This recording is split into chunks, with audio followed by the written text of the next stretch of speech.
Hello बच्चों, आज हम डिस्कस करने वाले हैं इलेक्ट्रोमैग्नेटिक इंडक्शन के 5 to 10 न्यूमेरिकल्स। ये बालाजी बुक की सीरीज चल रही हुई है। तो आज हम डिस्कस करने वाले हैं 6 to 10 न्यूमेरिकल्स, यानी कि 1 to 5 न्यूमेरिकल्स। पिछले लेक्चर में आपने सीख लिया था। तो आइए बात करते हैं बच्चों 6 न्यूमेरिकल्स नंबर, क्वेश्चन नंबर 6 और क्वेश्चन नंबर 6 क्या कह रहा है, जरा उस पर बात करते हैं। तो क्वेश्चन नंबर 6 जरा ध्यान दीजिएगा। क्वेश्चन नंबर 6 आपके सामने ये रहा, जरा पढ़िए। मेरा रिंग ऑफ रेडियस 10 सेंटीमीटर। आपके पास एक रिंग है जिसकी रेडियस 10 सेंटीमीटर है। ओके, तो मैंने इतनी बात को पढ़ के एक छोटा सा डायग्राम बनाया। आपके पास ये एक है रिंग। ओके, मैंने एक रिंग बना ली है और इस रिंग की रेडियस क्या है, 10 सेंटीमीटर। ओके, आगे पढ़िए। And resistance 2 ohm is placed in a uniform magnetic field perpendicular to its. बच्चों, इसको आपने मैग्नेटिक फील्ड के परपेंडिकुलर रखा है। सपोज मैग्नेटिक फील्ड आउटवर्ड बाहर की ओर आ रही है। ओके, और ये ऐसे रखा हुआ है, तो क्या परपेंडिकुलर रखा है, तो इसका एरिया वेक्टर बोलिए क्या होगा, परपेंडिकुलर टू द सरफेस। तो एरिया वेक्टर भी बाहर की ओर और मैग्नेटिक फील्ड भी बाहर की ओर, क्या दोनों ही पैरेलल है। तो एंगल आपको पता चल चुका है, थीटा इक्वल टू 90 डिग्री। तो बच्चों रेडियस दे रखी थी आर इक्वल टू कितनी, 10 सेंटीमीटर। आपने रेडियस को चेंज कर दिया मीटर में। थीटा भी पता चल गया आपको कितना है, 0 डिग्री। और रेजिस्टेंस आपको दिया गया था, रेजिस्टेंस ऑफ द कॉइल 2 ओम। कह रहा perpendicular placed if the magnetic field is decreasing at the rate of 0.1। बच्चों, मैग्नेटिक फील्ड जो डिक्रीज हो रही थी वो किस रेट से डिक्रीज हो रही थी, 0.1 वेबर पर सेकंड के रेट से क्या हो रही थी, डिक्रीज। ओके, तो वेबर पर सेकंड के रेट से क्या हो रही थी, डिक्रीज। यहाँ तक कोई दिक्कत है? क्या बोल रहे हैं यहाँ पर, वेबर पर क्या सेकंड से डिक्रीज हो रही थी। यहाँ पर थोड़ा सा गलत टाइप हो गया। Then find the value of induced EMF and induced current.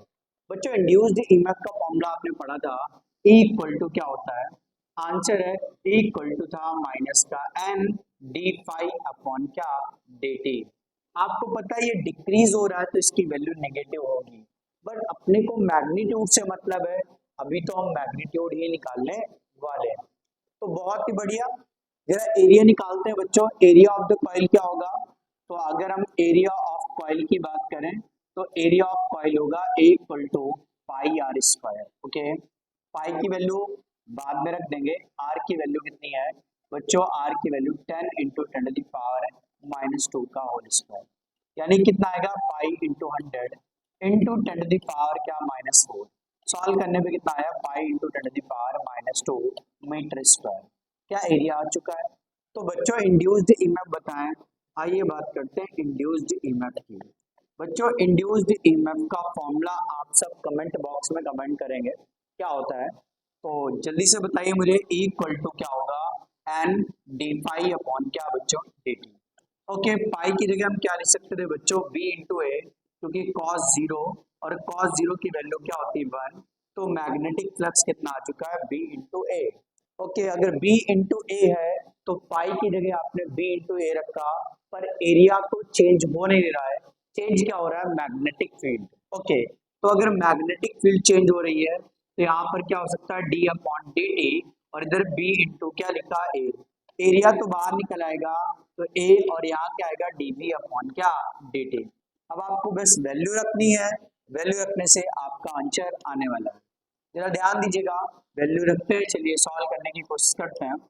तो जैसे यहाँ पर वैल्यू रखेंगे क्या आने वाला है, E इक्वल टू माइनस का n। बच्चों नंबर ऑफ टर्न्स के बारे में कोई भी इंफॉर्मेशन नहीं दी है, तो नंबर ऑफ टर्न्स 1 मानने वाले हैं। ओके, और बच्चों एरिया क्या निकला था, पाई इंटू 10 - 2, वो भी लिख दिया। और किस रेट से मैग्नेटिक फील्ड डिक्रीज हो रही थी, तो आंसर है माइनस का 0.1। सॉल्व करने पे क्या आ जाएगा, पाई इंटू 10 - 3 लिख सकते थे अगर एडजस्ट किया जाए, और इसकी वैल्यू 3.14 इंटू 10 - 3 वोल्ट। तो आपके पास इंड्यूस्ड ईएमएफ आ चुका है। अगर आप बात करें इंड्यूस्ड करंट की बच्चों, तो इंड्यूस्ड करंट क्या होती थी, आइए बात करते हैं इंड्यूस्ड करंट। तो इंड्यूस करंट की अगर हम बात करें तो इंड्यूस करंट क्या होती है, I equal to E upon r, क्या कहते हैं, फॉर्मूला यही था। इंड्यूस्ड ईएमएफ कितना निकला है जरा बताएं। इंड्यूस्ड ईएमएफ निकला 3.14 इंटू 10⁻³ अपॉन रेजिस्टेंस की वैल्यू क्या दी है 2, डिवाइड कर देंगे कितना आएगा 1.5 इंटू 10⁻³ एम्पियर, या फिर आप मिली एम्पियर में भी लिख सकते थे। ठीक, ओके, आपको ये क्वेश्चन आई होप समझ आया होगा, आप फटाक से स्क्रीनशॉट ले लें।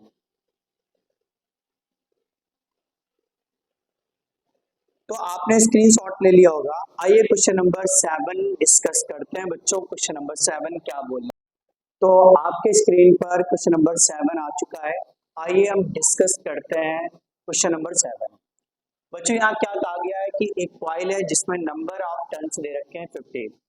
तो बच्चों नंबर ऑफ टर्न्स को किससे लिखते हैं, एन से, और एन इक्वल टू क्या दिया गया है 50। कह रहा है एरिया क्या दिया गया है, तो एरिया को बच्चों ए से लिखते हैं, और एरिया इक्वल टू क्या दिया है 3 सेंटीमीटर स्क्वायर। अगर आप एरिया को सेंटीमीटर को मीटर में चेंज करें तो 10⁻⁴ मीटर स्क्वायर हो जाए। Is placed perpendicular to the magnetic field, जरा ध्यान दीजिएगा, अगर आपने मैग्नेटिक फील्ड के बच्चों परपेंडिकुलर रखना है, जरा सोचने की बात है, ये आपने क्या रख दिया परपेंडिकुलर। अगर ये परपेंडिकुलर इस तरीके रखा हुआ है तो इसका area vector perpendicular to the surface होता है n cap into d a, और मैग्नेटिक फील्ड भी बच्चों इसी डायरेक्शन में। अगर दोनों ही इसी डायरेक्शन में तो एंगल कितना होगा 0। तो आपको एक बात क्लियर हो गई है कि थीटा की वैल्यू क्या है बच्चों 0 डिग्री। आगे वो कहा गया है कि मैग्नेटिक फील्ड जो दे रखी थी वो मैग्नेटिक फील्ड कितनी दी गई है 2 वेबर। आगे बताइए weber per metre square. Okay, कह रहा है if the coil is remove from the field in 10⁻⁻² second, यानी कि आपको टाइम दे रखा है 10⁻⁻² सेकंड में, आपने इसे रिमूव कर दिया है। What will be the induced EMF in the coil, induced EMF पूछा गया है, और रेजिस्टेंस आपको दिया गया है बच्चों 30। तो आपसे क्या पूछ लिया गया है इंड्यूस चार्ज के बारे में। आइए इंड्यूस चार्ज भी निकालते हैं। आपको तुरंत दिमाग में आना चाहिए कि इंड्यूस्ड ईएमएफ कैसे निकालेंगे। फॉर्मूला बताइए, E इक्वल टू क्या होता था माइनस का n delta phi upon delta t, और यहाँ पे डी फाई अपॉन क्या बच्चों डी टी। अब जरा ध्यान दीजिएगा d phi upon d t, यहाँ पर आप मैग्नेटिक फ्लक्स जानते हैं B इंटू ए इंटू कॉस थीटा, पर थीटा इक्वल टू क्या दिया गया है 0। तो यहाँ पर क्या आ जाएगा फाई बी इक्वल टू बच्चों B इंटू ए, और कॉस 0 की वैल्यू क्या होती है 1, तो आप B इंटू ए लिख सकते हैं। तो आपने जैसे ही रखना है एन, यहाँ पर क्या आएगा डी अपॉन डी टी बच्चों बी इंटू क्या ए। जरा गौर करिए आपको क्या कॉमन आ रहा है, तो यहाँ पर आपके पास चेंज क्या हो रहा था, ऐसा कुछ भी चेंज नहीं हो रहा है एन, और यहाँ पर क्या आएगा ए डी बी अपॉन क्या डी टी। ओके, जरा ध्यान दीजिए, अगर आप बच्चों रिमूव कर रहे थे इसका मतलब मैग्नेटिक फ्लक्स फील्ड क्या हो गई 0 हो गई। अगर रिमूव करके बाहर ले आए मैग्नेटिक फील्ड से, तो यहाँ पर magnetic change in magnetic field दी है और जो कि डिक्रीज हो रही है। तो जरा ध्यान दीजिए, यहाँ पर सारी वैल्यू रखते हैं, यहाँ पर 50, एरिया कितना दिया गया जरा ध्यान दीजिए, एरिया 3 इंटू 10⁻⁴ क्या बच्चों -4, और मैग्नेटिक फील्ड में चेंज क्या दिया गया 2, तो वो माइनस का ही आएगा क्योंकि इनिशियल मैग्नेटिक फील्ड ये थी, और जैसे ही कॉइल को आप मैग्नेटिक फील्ड से बाहर ले आएंगे तो मैग्नेटिक फील्ड क्या हो जाएगी वहां पर 0 हो जाएगी। और टाइम कितना दिया गया बच्चों, तो टाइम आपको दिया गया 10⁻⁻²। अब आपको इसको सॉल्व करना है, आइए सॉल्व करते हैं। यहाँ पर 100 इंटू 3 इंटू 10⁻⁴ कितना आएगा -4, और ये ऊपर गया 10⁻⁴ क्या आ जाएगा +2। सॉल्व करने में क्या आ जाएगा 3 वोल्ट आंसर आ चुका है, यानी कि इंड्यूस्ड ईएमएफ जो आएगा वो आपका 3 वोल्ट आएगा। आगे बात करते हैं, अगर इंड्यूस्ड ईएमएफ आ गया तो इंड्यूस करंट भी निकाल सकते हैं। बच्चों अगर इंड्यूस्ड करंट निकालना है तो इंड्यूस करंट की हेल्प से इंड्यूस चार्ज भी आ जाएगा। इंड्यूस करंट क्या होती थी E अपॉन क्या बच्चों R, और E की वैल्यू 3 और R रेजिस्टेंस कितना दिया है 30, तो यानी क्या इंड्यूस करंट आ चुकी है 1/10। तो इंड्यूस चार्ज क्या होगा Q equal to I into delta t, और आई की वैल्यू क्या दी है 1/10 और टाइम पीरियड आई थिंक आपको 10 टू दी पावर क्या दिया था -2। एडजस्ट करेंगे तो 10 टू दी पावर -3 कूलाम आ जाएगा। तो आपके पास चार्ज भी आ चुका है।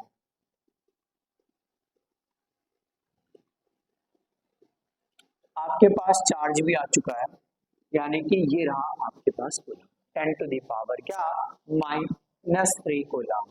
आइए आगे बात करते हैं। तो क्वेश्चन नंबर 8 की बात करते हैं। ये आपके स्क्रीन पर रहा क्वेश्चन नंबर 8। आराम से आप पढ़िए और फिर डिस्कस करते हैं। कह रहा है area of the cross section of the coil of 50 turns in 0 point क्या 5 मीटर स्क्वायर। बच्चों एरिया दिया गया है 0 पॉइंट क्या 5 मीटर स्क्वायर और आपको क्या दिया गया है नंबर ऑफ टन्स और वो कितने दिए गए हैं 50।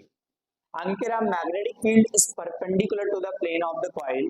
फिर से आपसे वही बात कही गई है कि मैग्नेटिक फील्ड क्या है सरफेस के परपेंडिकुलर।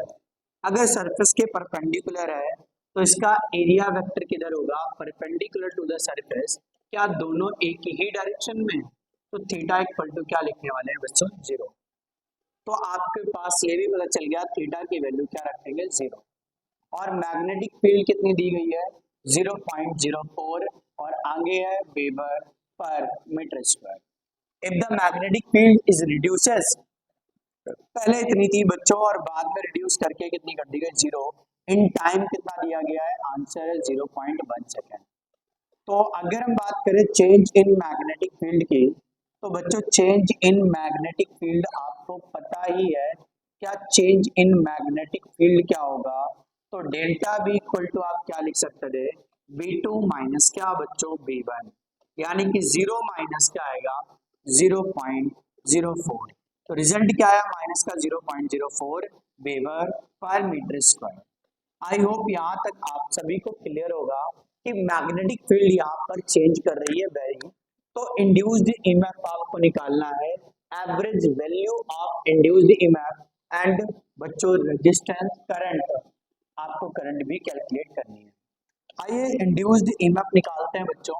तो इंड्यूस्ड ईएमएफ क्या होगा फटाफट देखने की कोशिश करिए।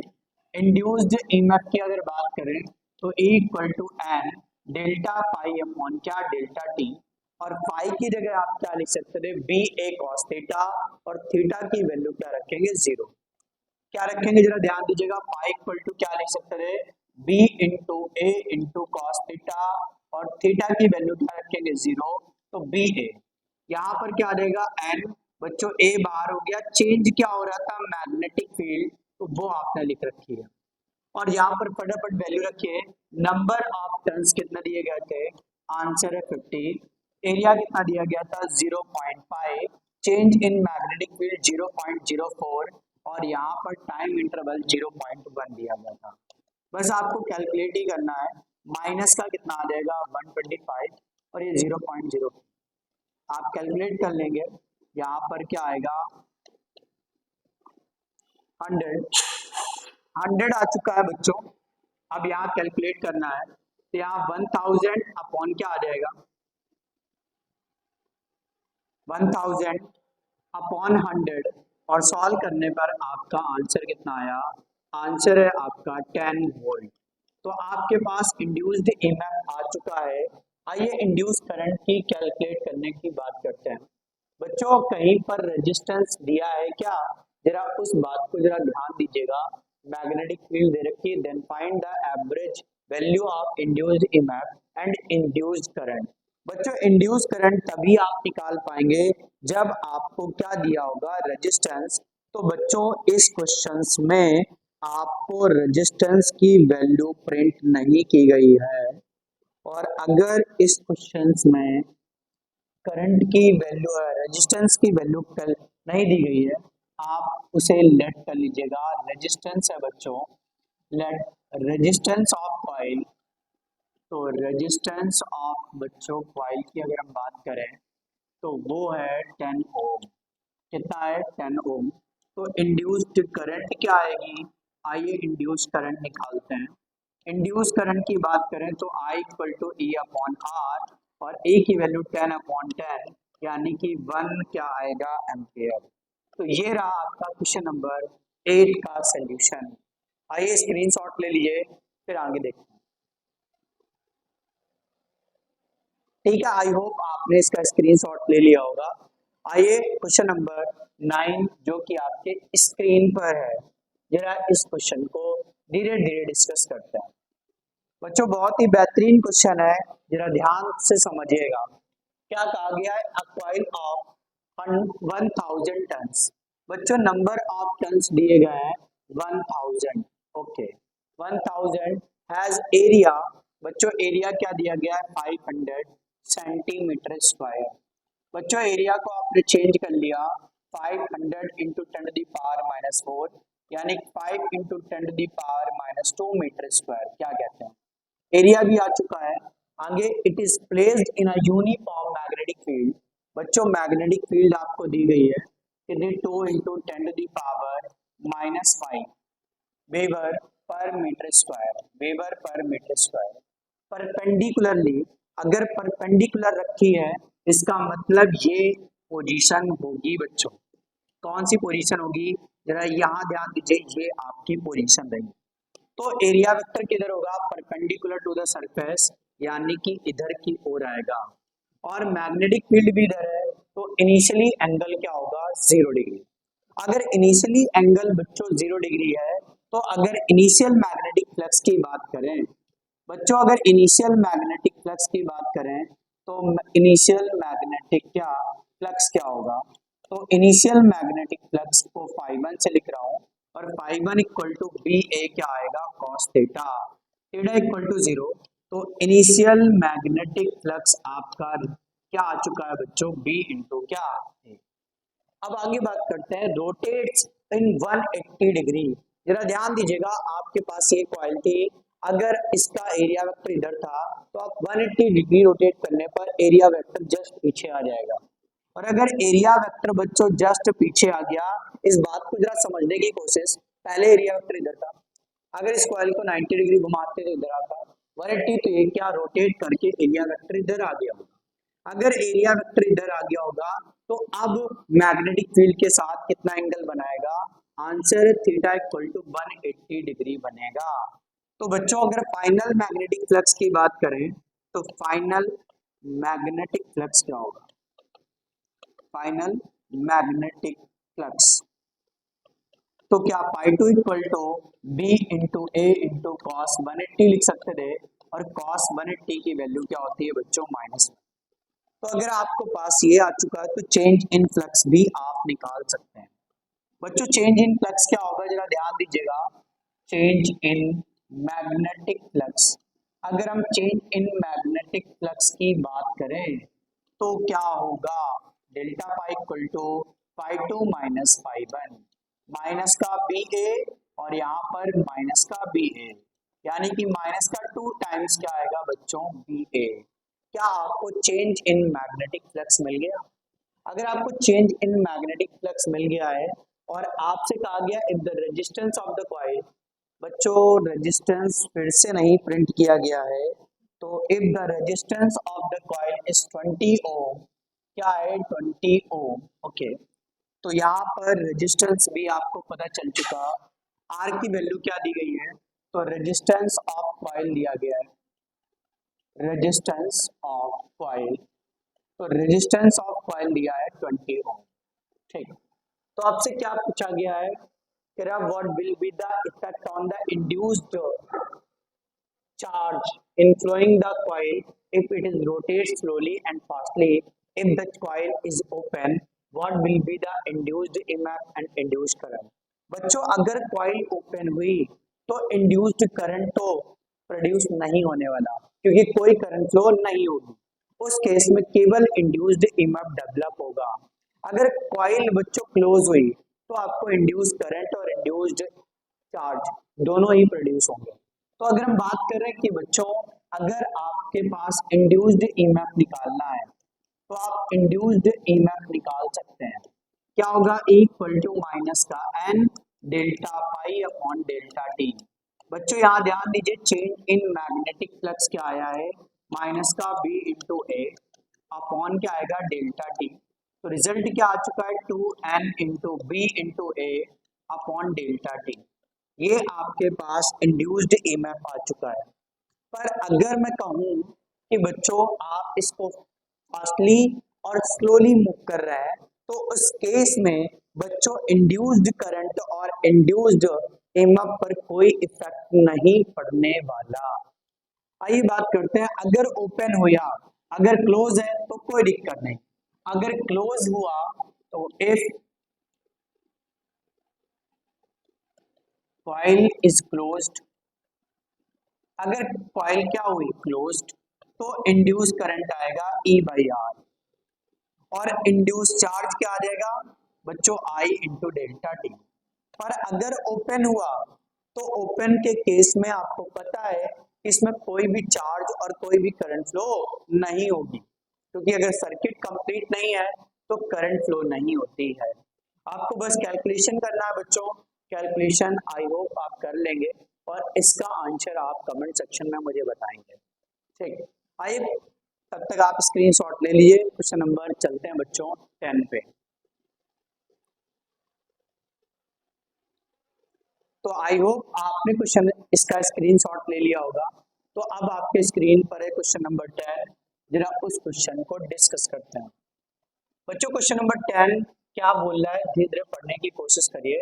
A conducting loop is placed perpendicular to the uniform magnetic field. जैसे ही परपेंडिकुलर का थीटा इक्वल टू क्या हो गया 0, in a uniform magnetic field B equal to क्या दिया है 0.02 Tesla.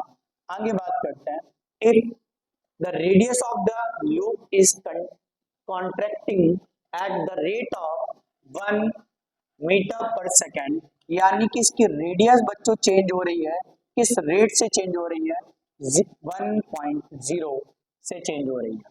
Find the induced EMF in the loop when its radius is 2 centimetre. अगर आपकी रेडियस क्या दी गई है, पॉज करो इसको, पॉज करो, पॉज करो, पॉज पॉज करो। तो आइए क्वेश्चन नंबर 10 आपके स्क्रीन पर है, जरा यहाँ ध्यान दीजिएगा। आपसे कहा गया है बच्चों, आपके पास एक कंडक्टिंग लूप है जो परपेंडिकुलर रखा है, तो थीटा इक्वल टू क्या होगा 0। कह रहा है मैग्नेटिक फील्ड आपको दी है, मैग्नेटिक फील्ड क्या दी है 0.02 टेस्ला। आगे आपसे पूछा गया इफ द रेडियस, बच्चों रेडियस जो है वो किस रेट से चेंज हो रही है, तो आपको दिया गया है 1.0 मीटर पर सेकंड के रेट से चेंज हो रही है, और रेडियस की वैल्यू आपको दे रखी है 2 सेंटीमीटर।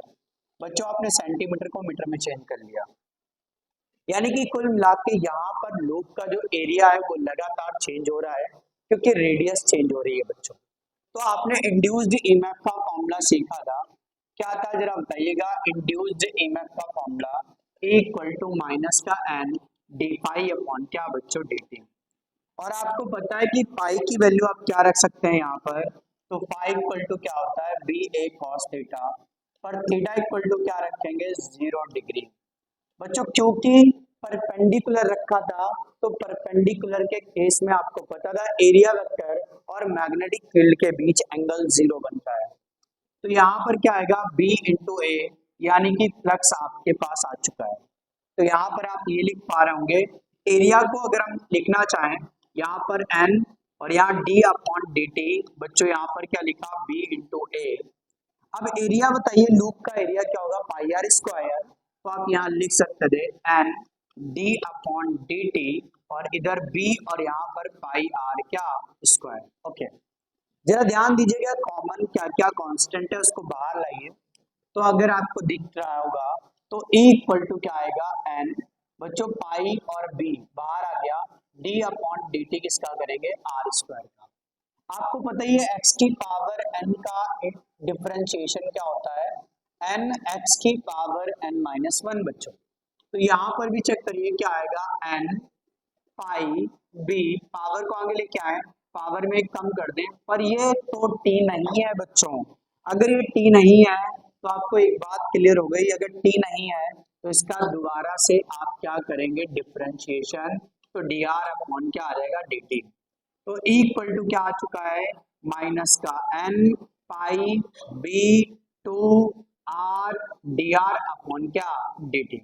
आइए वैल्यू सारी रखते हैं। बच्चों नंबर ऑफ टन्स के बारे में कोई जानकारी नहीं दी गई है। अगर नंबर ऑफ टन्स के बारे में कोई जानकारी नहीं दी गई है, इसका मतलब that means number of turns one लिए गए। पाई की वैल्यू 3.14। बच्चों बी की वैल्यू मैग्नेटिक फील्ड आपको दी गई है 0.020 और यहाँ पर 2 और आर की वैल्यू 2 इंटू 10 की पावर क्या, -2 और किस रेट से डिक्रीज हो रही थी, तो आंसर है 1। आइए कैलकुलेशन करते हैं।